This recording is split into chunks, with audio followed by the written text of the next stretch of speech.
김대건 대리사입니다. 앞에서 발제하신 분들의 정말 훌륭하신 말씀들의 큰 대담들을 이렇게 앉아서 잘 들었고요. 하지만 이제 저는 어떻게 이제 명의신탁과 관련 세금으로 해서 지역적인 부분으로 들어가야 되는데, 저희들은 이제 회계사로서 어떤 저희들이 교회에 이렇게 직업적으로 거래에 많이 참여를 합니다. 근데 지금 교회가 어떤 시점이냐면, 우리 코로나 시대, 코비드, 그거 시대를 거치면서 성도 수가 막 급격하게 감소를 합니다. 그러다 보니까 실제 이제 교회의 부동산들이 대략적으로 저희들 평균을 내보면 한 30억에서 한 6, 70억 정도의 재산이 있는 교회 부동산을 가진 데가 가족들 혹은 10여 명 이내의 성도들만 남기고 교회가 이렇게 급속도로 이렇게 없어지는 경우가 많습니다. 그랬을 경우에 그 교회를 어떻게 지킬 거냐라는 건데, 그래도 이렇게 좀 메이저 교단에 있으면 그래도 어떤 식의 대화도 되고, 노예나 지방에 혹은 이제 교회 총회가 참여를 해서 그 재산의 문제를 상의도 할 수도 있고 그러는데, 거기 메이저를 벗어난 이렇게 교단들, 그리고 예를 들어서 독립교단이랄지, 이렇게 또는 이제 우리 메이저 이렇게 한 3,000명 이상 그런 데가 아니고 1,000명 이하로 떨어지는 교단에 속해 있는 교회들은 대단히 자유스럽습니다. 그래서 거기에 의사결정의 중심체가 사실은 이제 담임 목사님하고 그 가족분들이 이제 대부분의 이제 그 재산을 처리를 하게 되는데, 그 문제를 이제 옆에서 간섭할 수도 없고 어느 누구도 이렇게 그 문제에 할 수가 없는데, 유일하게 재산에 대해서 간섭을 하는 기관이 국세청이 간섭을 합니다.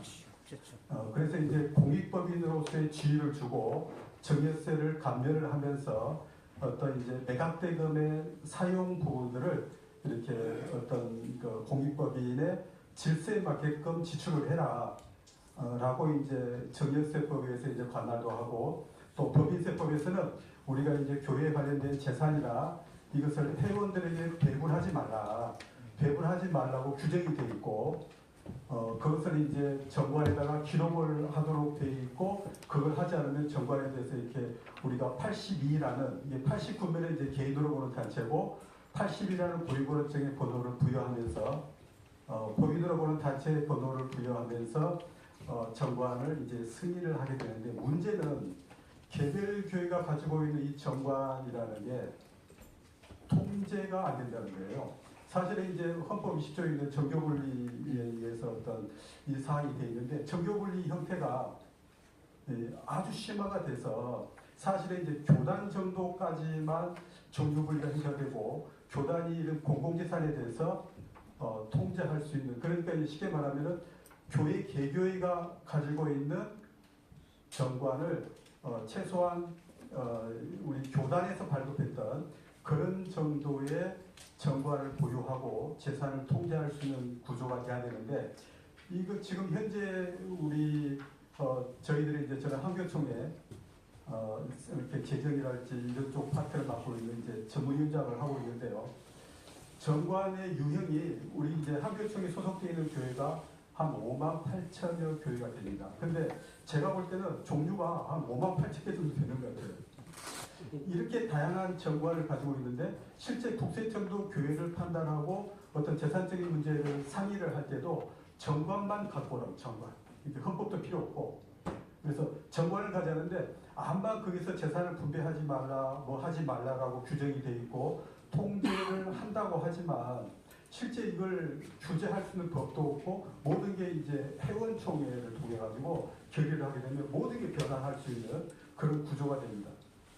그래서 지금 급속도로 이제 우리 성도 수가 줄어들고 있는 교회는 성도들이 이제 많이 떠나게 되고, 덩그러니 30억에서 한 70억 되는 재산을 그대로 남겨놓고 목사님 가족한테다 이렇게 놔두고 나가게 되면, 목사님이 굉장히 시험도 많이 당하고 갈등 안에 계시는 걸로 알고 있고, 그런 문제에 어떻게 해야 되냐에 대해서 저희들한테 많은 문제도 있지만, 실제 그 문제를 이렇게 처리하려고 저희들이 들어가서 이렇게 정관을 보게 되면, 또 정관도 굉장히 좀 여러 가지로 하고 다양한 형태를 가지고 있죠. 그래서 이제 어느 교회 같은 경우는 아까 이제 참석 교인이라는 것도 있지만 굉장히 극단적 경우는 쉽게 이제 당의 결의 혹은 당회가 없을 때는 운영위원회 결의를 통해 가지고 재산을 처리할 수 있는 것들도 아주 많습니다.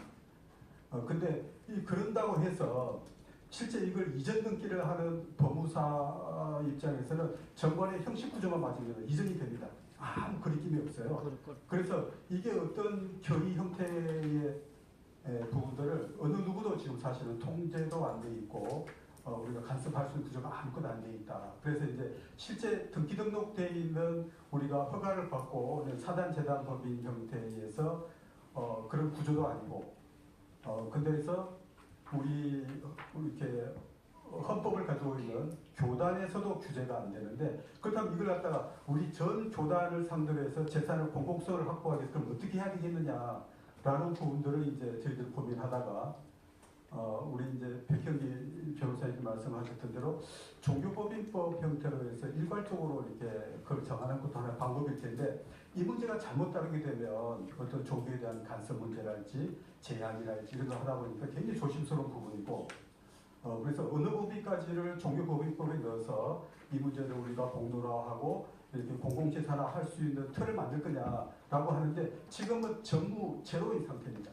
그래서 저희들이 이제 많은 거래에 들어가서 교회 재산들을 쳐다보면 사실은 뭐 전혀 대책이 없는 그리고 지금은 우리가 조금 손대기에도 조금 늦었다고 할 수 있는 정말 이렇게 우리 교회 이렇게 법학회 학회장님께서 이런 발제를 해서 이렇게 논의를 하고 있는 것이 그나마 지금 다행이지 않는가. 그렇다면 이걸 갖다 후속적으로 어떤 절차를 통해서 이거 보호할 거냐라고 하는데 실제 이제 아까 보신 대로 이렇게 유지재단에 들어와 있는 것도 25%. 유지재단이라는 게 아까 이제 발제자 특히 말씀하셨지만 어떤 분은 이제 필요하기다라고도 하지만 그나마 유지재단에 있는 것이라도 보호가 되지 않느냐라는 게 이제 실제 거래를 접하고 있는 저희들 전문가들의 입장일 수도 있습니다.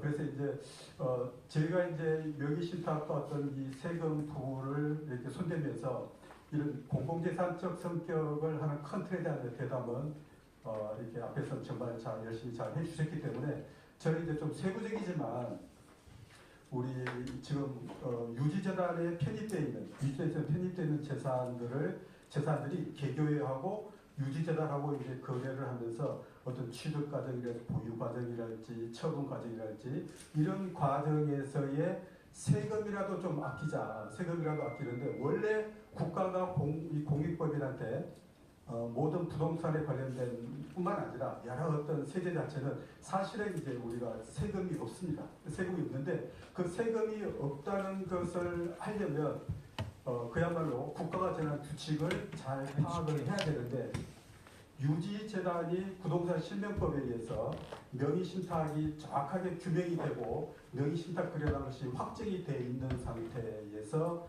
우리가 이 문제를 어떻게 볼 거냐라는 문제인데 이것이 이 부동산 실명법에 대한 어떤 이 구조하고 그 다음에 우리가 이제 각 세제 그러니까 이제 취득 과정에 쓰는 취득세랄지 이렇게 보유 과정에 있는 재산세랄지 종부세랄지 우리가 처분하게 되면 양도세라고 있는데 각각의 그 세금의 정의 각 세제들의 어떤 지방세법이나 어떤 이제 국세에서 내리고 있는 법적 정의하고 이런 부동산 실명법이나 이런 구조들하고 사실 안 맞아가고 있다는 거죠. 그리고 거기다가 판례도 마찬가지로 사실은 제각각에서 그래서 어떤 걸 취할 거냐. 부동산 실명법에 있는 법적 실질을 잡아서 우리가 이걸 판결을 할 거냐. 안 그러면 경제적 실질이냐. 경제적 실질 가운데서 어떤 게 끼어드냐면 우리가 사적자치라는 원칙이 끼어들어가지고 그것을 또 헌법적 보호를 하기 위해서 이런 여러 가지 그 거래에 개입을 해서 판례도 마찬가지로 어떤 이제 오락가락합니다. 사실은 이게 정확하게 어떤 형성이 안 돼 있어서 그것도 마찬가지로 답답한 형태다. 하지만 이제 전체적으로 어떤 세제가 흘러가고 판단의 형태가 또 흐름이나 경향성이 있기 때문에 그런 경향성 부분이라도 설명을 드리고자 하는 거고요. 그리고 이전에는 많은 유지단에서 오신 분들도 계실 거라고 생각해서 그런 어떤 지방세나 국세 성질 그 다음에 이걸 우리가 유재단에서 보호하고 있는 이 재산에 대해서 세제 혜택이라도 명확하게 하자라고 하는데 이 부분을 세제 부분을 이제 저희들이 이제 전문적으로 들어가서 지방세를 다루고 있는 행정안전부와 그 다음에 각 지자체, 시청이나 구청의 어떤 지방세제를 다루고 있는 사람들과의 어떤 이시제 행정 불복 절차를 하다 보면 그분들의 생각도 대단히 이렇게 많이 좀 틀리고 제각각이고 어쨌든 또 분별력도 없이 이렇게 많은 판단들이 나오고 있어가지고 간접 비용들이 굉장히 많이 들어가고 있다. 네, 그런 부분들. 국세도 마찬가지고. 그래서 이제 어쩔 수 없이 행정불복이라는 간접 비용을 들이면서도 그 과정을 할 수가 없고 또 소송을 가야 되는 그런 경우가 많이 있습니다. 그래서 좀 지역적인 문제지만 이 문제에 대해서 간단하게 설명을 드리도록 하겠습니다. 일단 이제 취득 과정에서는 이제 취득세를 저희들이 다루게 되는데요. 이 취득세를 바라보는 시각이 우리나라 세법 범위 자체가 유통세입니다. 기본 유통. 그러니까 유통만 해라. 모든 취득, 그러니까 모든 취득에 포인트가 맞춰져 가지고 유통만 하면 취득세를 납부하도록 되어 있습니다. 이게 이제 2010년도 3월 30일자 전면 개정을 통해 가지고 전면적으로 이제 도입이 됐는데요. 하지만 또 그거 가지고는 전체가 부족하니까 실질과세 차원에서 실질적 취득의 형태가 하게 되면은 등기가 안 돼 있다 하더라도 취득세 납부해라 라고 되어 있습니다. 그래서 이런 형태, 그래서 이제 실질과세 원칙, 그 다음에 유통세로서의 취득세, 이런 것들이 어우러지는 부분인데요. 또 여기에 영향을 미치는 것이 부동산 실명법에서 물권 변동의 어떤 무효 부분들, 이런 부분들이 또 강하게 영향을 미치고 있습니다. 그래서 사실은 실질과세하고 물권 변동 무효는 대단히 대책 때문에 놓여 있는 쪽이거든요. 그래서 이것을 저희들이 현실에 적용해서 세금 문제를 해결하기가 만만치는 않은데 전체적인 이런 부분을 판단해 나가는 대법원의 판결 흐름 자체는 실질과세로 많이 돌아가고 있다는 것을 말씀을 드릴 수가 있습니다. 그래서 이제 여기에 분기점이 2018년도 대법원의 저런 합의 판결의 형태를 보게 되면 유통세 개념에서 거기다가 실질과세를 개입해 시켜 넣는 그런 과정들이 있습니다. 그래서 약간 그 부분을 한번 읽어드리면 주요 내용 1은 재산세는 재산이 이전 내지 유통되는 국면에서 과세된다는 의미에서는 유통세로 분류할 수 있지만 그러한 이전을 통한 재산의 취득을 과세 대상으로 하므로 취득 행위로 인하여 취득세 부과를 정당화하는 강세력이 발생하였는지를 살펴야 된다라고 해서 전면 유통세 제도에서 실질과세로 해서 조금 전환이 되는 그쪽에 대한 기반이 생기기 시작을 했습니다. 그래서 두 번째는 내년상 취득 행위가 있는 것처럼 보이더라도 그 원인 행위가 무효인 경우에 원인 행위가 무효다 이제 그 말이 이제 명의신탁으로 할 수가 있는데 강세력 발행 전제는 유효한 취득 행위 있다고 볼 수 없다라고 해서 실질과세와 이제 여기 관련된 명의신탁에 관련된 쪽이 대책점에서 같이 작용을 하는 형태인데 실제 판결의 유형들을 보게 되면 실질과세로 많이 옮기고 있다라고 보시면 되겠습니다. 그래서 이제 이게 대표적인 게 우리가 명의신탁 유형에서 제3자 등기 명의신탁 유형이 이제 보통 그 기준을 잡고 있는 명의신탁 형태인데요. 그래서 여기가 이제 판결 전입니다. 이 판결 전에는 취득세를 어떻게 내냐면 명의신탁자가 실질과세 차원에서 무조건 납부를 했고요. 매도자가 그 대신 명의이전을 신탁자가 돈을 내고 매도자는 명의이전 수탁자한테 하게 되면 그냥 취득의 목적은 불문하고 유통됐다는 차원에서 취득세를 납부를 했습니다. 그 다음에 이 사람이 이제 취득세를 가지고 있다가 이제 환원을 시켰습니다. 환원을 시켜서 명의이전을 시키면 그때 명의신탁자가 또 유통세를 납부하는 그런 구조가 판결 전에는 이게 2010년도부터 2018년도까지는 일방적으로 이런 것에 다 취득세를 걷어갔습니다. 사실은 말이 안 되죠. 하나의 물건에 대해서 우리가 이제 여러 번 취득세를 납부하는 그런 구조가 대법원처럼 한 8년 전에 판결 전에는 이렇게 이루어지다가 판결 후 같은 경우는 명의신탁자만 실질과세 차원에서 취득세를 납부하고 수탁자는 우리가 취득을 목적으로 한 기전이 아니다 라고 해서 취득세 납부 의무를 면제를 시켜줬고요. 그 다음에 명의수탁자에서 명의신탁자로 넘어가는 것도 우리가 소유권 취득의 형식 요건을 이렇게 가지는 것에 불과하기 때문에 이 부분에서도 납세 의무가 없다라고 하는 것이 이제 판결로 인해서 변화가 있습니다. 하지만 이런 판결들이 전적으로 이렇게 모든 거래에서 판단이 되고 하는 것이 아니기 때문에 이 문제를 잘 활용을 하셔야 되지 않나 싶은 생각을 듭니다. 그다음에 계약명의 신탁은 이제 명의 신탁자가 우리가 이제 계약명의 신탁이 선의 악이라는 말을 두 가지로 이제 일반적으로 구분하는데요. 우리 이제 매도자가 명의 신탁자를 모르는 경우죠. 모르고 거래를 했을 경우에는 매도자하고 명의 수탁자가 일반 매입자 매도 매입 거래처럼 간주를 하기 때문에 명의 신탁자만 취득세를 납부하는 계기가 되고 명의 신탁자는 전주 역할로서 남아서 어떤 취득과 거래는 상관이 없는 걸로 판단을 하게 되는데 이런 부분들이 실제 우리가 취득이라고 한다면 양도세 있잖아요. 양도의 다른 면을 취득으로 봐야 되는데 취득세의 구조하고 양도세가 틀립니다. 접근할 방법이. 그래서 국세에서 양도를 바라보는 시각하고 지방세에서 취득을 바라보는 시각들이 이렇게 정확하게 일치하는 게 아니고 각각 따로따로 노는 경우가 많이 있습니다. 그래서 취득과 양도를 동전의 앞뒤면처럼 보시면 안 된다라는 게 이제 지방세와 국세의 차이고 이 선의의 경우와 다음에 이제 나오는 악의의 경우에서도 마찬가지로 매도자가 명의 신탁자를 인식한다는 거죠. 인식한 상태에서의 취득세를 어떻게 볼 거냐라고 하는데 모든 법리적으로는 무효가 된다. 쉽게 말하면 부동산 실명법에 의해서 어떤 물권 변동의 무효가 우선적으로 하고 들어와서 매도자가 소유권자다라고 하는 모든 거래가 무효가 돼서 하는 형태로 해서 물건이 움직이지 않는 거죠. 이런 형태로 그래서 법적 실질을 우선적으로 부동산 실명법을 들이밀고 하는 경우가 있다. 근데 이제 우리가 이제 악의의 경우에 경제적 실질 판단을 통해서 또 판단을 해주는 경우가 있습니다. 그래서 악의의 경우는 이미 매도자가 명의 신탁자를 알았기 때문에 아까 제3자 등기 명의 신탁하고 똑같은 거래로 경제 실질로 판단하는 그런 식의 구조가 대부분 판례에서 이렇게 나옵니다.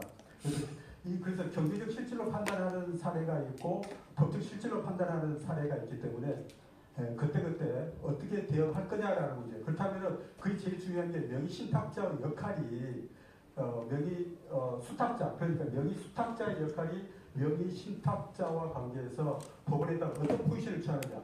나는 명의 수탁자라는 것을 빨리빨리 어떤 고백을 하고 명의 신탁자를 지정을 한 다음에 그쪽으로 모든 것을 이렇게 몰아가는 그런 형태의 거래를 수탁자가 하지 않는 한은 수탁자가 취득세에 대해서 납부하는 형태로 판례 구조가 그렇더라고요. 그래서 면할 수가 없다라는 형태가 있어요. 그래서 명의 수탁자가 취득세를 납부하지 않는다. 경제 실질 판단에서 라고는 돼 있지만 그런 경우는 명의 수탁자가 명의 신탁을 정치 증명하고 부동산을 명의 신탁으로 이전하는 경우에 한해서는 취득세는 없지만 명의 수탁자가 시간을 끌고 이런 것을 밝히지 않았을 경우에는 우리가 취득세를 납부하는데 유통세를 납부한다고 할 때의 핵심 명제가 뭐냐면 이 물건을 외부의 제3자한테 서의하기를 따라서 제3자한테 물건을 넘길 수 있는 법적 권한을 가지고 있으면 유통으로 보는 거예요. 그래서 명의 수탁자가 유통을 할 수 있는 권한을 가지고 있다고 판단이 되면 취득세를 무조건 납부하게 된다라는 구조가 되겠습니다. 이 조금은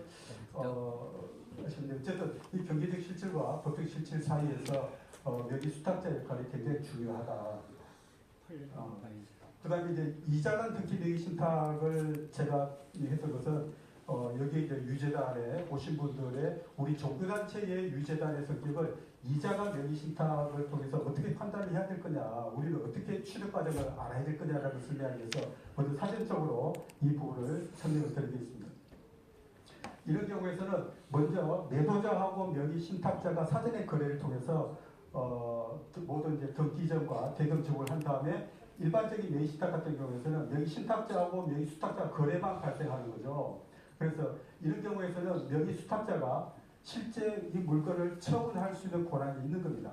숨어 있는 거죠. 명의 신탁이 숨어 있기 때문에 숨어 있는 명의 신탁을 외부의 제3자들은 알지를 못한다. 그래서 이런 권량이 있을 때는 취득세 납부 의무를 준다라고 하는 것이 판례 형태가 됩니다. 하지만 이런 경우는 이제 요체가 되냐면 상단에 보시면 법적 실질은 무효지만 경제적 실질이 살아있다. 서로 간의 자치 계약에 대해서 얼마든지 이동할 수 있는 것이 있기 때문에 그런 경우에서는 명의 수탁자가 어떤 포션을 취하고 그 포션을 어떻게 이해하느냐가 중요하기 때문에 이런 경우도 상황의 논리에 따라 가지고 취득세 문제가 판단된다라고 생각하시면 되겠습니다. 그래서 이제 우리 유지재단입니다. 유지재단 같은 경우에서는 명의 수탁자, 명의 신탁자와 수탁자와의 관계가 이미 우리가 부동산 실명법에서 명시가 되어 있고 누구든지 이 우리 종교단체의 유지재단은 이렇게 부동산 이렇게 우리 명의 신탁의 위치에 있다는 걸 다 알고 있는 입장이고 거기다가 우리 헌법 자체가 어떻게 되냐면 유지재단의 처분권이 유지재단의 처분권은 없다. 관리하고 공유만 할 뿐이다. 라고 하고 있고 유지재단의 처분권은 개체교회가 승인을 냈을 경우만 처분권이 있다라는 것을 명확하게 명시를 하다 보니까 명의수탁자는 취득세 납부 의무가 없는 겁니다. 그래서 우리는 이제 법무사를 통해서 정여 처리 형식을 통해서 명의신탁을 생기는데요. 여기 지금 우리의 아주 독특한 경우입니다. 우리 종교단체의 유지단의 명의신탁자의 위치는 법적 실질에 당연히 명의신탁 부동산 실명법에 의해서 법적 실질의 외관상 무효인 것은 명확하게 드러나 있는데 경제적 실질까지도 무효이다. 그래서 우리는 법적 실질도 무효고 경제적 실질도 무효로 하는 것이 현실 판단에서 정확한 판단이고요. 그래서 여기 두 개 간의 거래는 신표를 나타내는 거래 이상의 의미가 없기 때문에 여기는 신탁자와 유지재단 관계가 하나 덩어리다. 하나 덩어리로 보는 형태로 이해를 하고 소송이랄지 행정불복에서 이래야만이 우리 교회가 취득세 문제에서 우리가 불리하다. 그래서 일단 여기 아래 하단에 보시면은 부동산 실립부산 명의신탁을 분명하게 인정을 하고 있기 때문에 명의신탁 약정 무효와 등기 무효 사실상 명목상이 그래야지 법으로 인정을 하고 있는 거고요. 사실상 개체교회 비용으로 사용수익 처분을 다 합니다. 개체교회 유소랑 명백하기 때문에 그래서 유지재단이 교회의 부동산을 들고 있는 기간이나 개체교회가 들고 있는 기간이나 똑같은 겁니다. 그래서 합산이 돼야 되는 형태가 법적으로 명확하고 그런 구조로 설명이 돼야 되는데 우리가 이제 그 지방세랄지 재산세 감면을 해주는 게 지방세 특례제한법 50조가 있는데 이 중에서는 부동산을 구입한 이후에 일정 기간 동안에 이 부동산을 어떻게 사용해라 라고 하는 사후관리를 지켜야만이 지방세를 면제해주겠다라는 것이 이제 들어있습니다. 그런데 우리의 이 지특법에서 유지되는 사후관리 대상이 아니라는 거예요.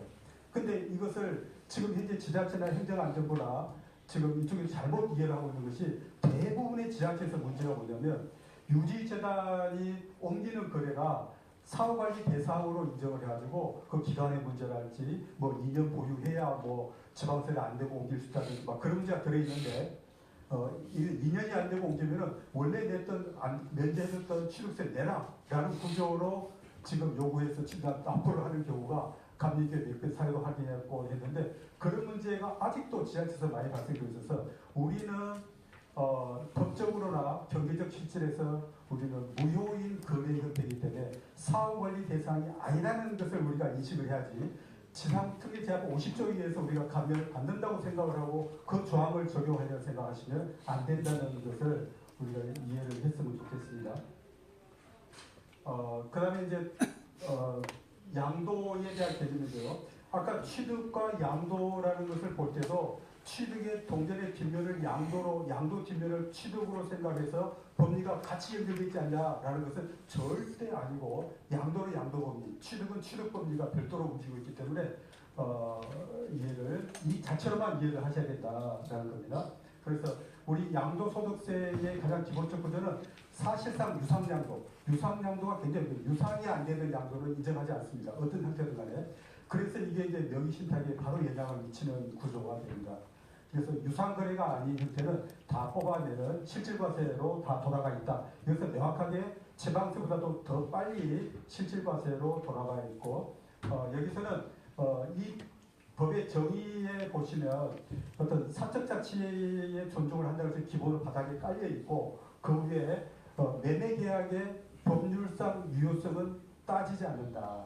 따지지 않고 사실상 유상으로 양도하고 양도 대금을 법적으로 지배하고 있으면 다 양도 대상이다라고 하는 것이 판례의 어떤 기본적인 흐름입니다. 그래서 법률상 유효성을 적법성이라든지 따지지를 않는다. 그래서 이런 구조까지도 지금 우리가 양도세 개념이 흘러가고 있어서 저희들이 이런 구조를 잘 보는데 이제 그리고 이제 밑에 있는 대금 청산이 분명하지 아니한 경우에서는 명의개소일 대금을 청산하기에 소유권 이전 등기를 하게 되면 등기 접수일이 우리가 양도일이다라고 하는 것이 이제 이런 부분들이 우리가 명의신탁 숨어있는 명의신탁에서 양도에 대한 부분들을 규명할 때 이런 조항이 사용이 됩니다.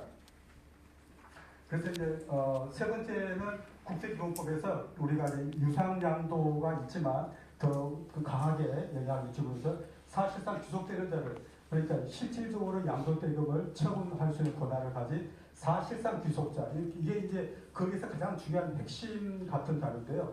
이 단어가 양도세에서는 제일 중요하고 명분도 필요 없고 계약의 적법성도 필요 없고 이 개념이 모든 판단에 우리 법원의 판단의 중심으로 있다라고 생각하시면 되겠습니다. 그래서 우리가 가장 핵심이 되는 게 이제 3자간 등기 명의신탁인데요. 이런 경우에 대금을 결제를 명의신탁자가 아니면 매도인이 양도세 납부 의무자가 됩니다. 그다음에 등기 이전을 한 명의수탁자 관계는 양도세 유상양도가 아닐 때 한다는 그런 개념들. 그다음에 명의수탁자가 명의신탁의 원상회복을 하더라도 이런 경우도 양도 대상이 아니다. 실질적 유상양도가 아니다는 거죠. 하지만 명의수탁자가 제3자한테 처분을 할 수 있어. 숨은 우리가 이제 명의신탁은 사실 숨어 있는 거잖아요. 명확히 법으로 규정하지 않는 한은 숨어 있는데 숨어 있는 것에서 수탁자가 제3자 처분을 했을 경우에 신탁자가 양도자냐 수탁자가 양도자라는 개념에서는 수탁자가 자기 의지로 그냥 했다고 하면 수탁자, 자기 의지 가지고 신탁자 의지로 했다 그러면 신탁자가 양도자가 되는 그런 실질과세 문제가 들어와 있습니다.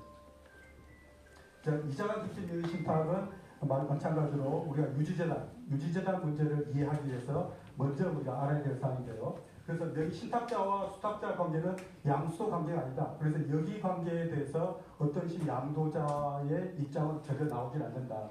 하지만 명의수탁자가 제3자한테 물건을 넘겼을 때도 명의수탁자의 의지냐 명의신탁자의 의지냐에 따라 가지고 양도세 문제가 결정난다라고 생각하시면 되고요. 이제 계약 명의신탁은 여기서 선의 같은 경우에 그런 경우에서는 신탁자 같은 경우에서는 매도인과 수탁자의 관계에 있어서는 당연히 이제 우리가 그 등기이전을 시켜 돈을 받기 때문에 매도인이 되는 거지만 신탁자는 전주 역할만 하는 거죠. 그래서 전주 역할인데 중요한 것은 명의 수탁자가 전주 역할을 한 사람한테 부동산을 넘겼다. 그러면 대물 변제가 됩니다. 대물 변제가 돼서 양도세 문제가 발견이 되는데요.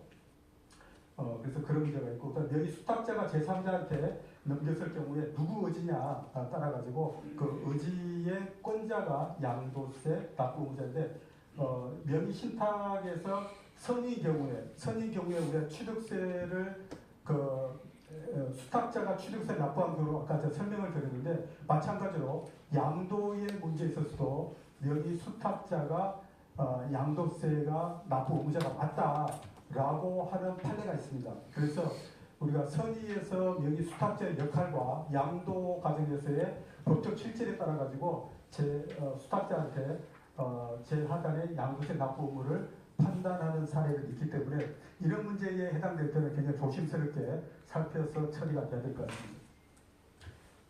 악의 같은 경우는 이 제3자 등기로 판단을 하는 경제적 실질에 대해서 판단을 하는데요. 그래서 명의신탁자의 전주 역할과 매도인이 알았을 경우에 실제로는 아무런 거리가 발생할 수 없습니다. 물권비용 전체가 무효가 되는데 여기에서 매도인이 넘기고 돈을 받았다라고 한다면 당연히 매도인이 양도자가 돼가지고 세금을 냅니다. 그래서 법적 실질과는 전혀 상관이 없지 경제적 실질에 따라 가지고 양도자를 정한다는 거 아마 악의적이라 하더라도 물권비용이 아마 무효고 모든 계약이 뭐 불법이든 어찌든 간에 상관없이 양도 대금을 지배하고 있는 위치가 매도인이 된다면 그런 식의 불법적 거래를 하더라도 양도소득세를 납부해야 된다라고 판결을 하고 있습니다. 그다음 명의신탁자가 제3자한테 한 것은 그 의지자가 명의신탁자가 의지를 따라서 판매를 했느냐, 명의수탁자의 의지로 판매에 따라 가지고 양도자가 정해진다는 것입니다. 그래서 종교단체 이제 명의신탁 유재단입니다. 그래서 이걸 이제 마지막 설명에 열심히 달려왔습니다. 그래서 우리 명의신탁자 개체교회하고 유지재단 같은 경우는 사실은 이제 모든 등기와 물권 변동의 무효고 유지재단에서 명의신탁으로 다시 가져온다 하더라도 이것은 양도가 아니라 반환, 환원 그런 식 개념을 적어야 되는 것이 맞고요. 그래서 이제 유지재단이 물건을 팔 수도 있는데 팔려고 하면 명의신탁자의 개체교회의 승인이 나기 때문에 개체교회 승인자가 양도자가 된다는 것과 명의신탁자가 물건을 가지고 와서 제3자한테 처분을 하게 되면 개체교회가 양도자가 되는 그런 형태가 되겠습니다.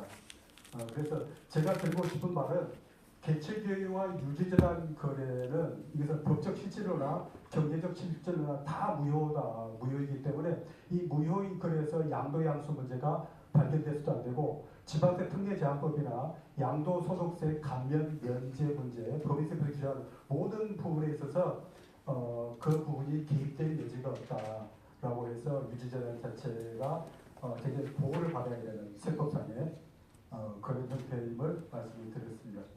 그래서 여기 장수가 좀 많고 설명이 좀 빨랐는데요.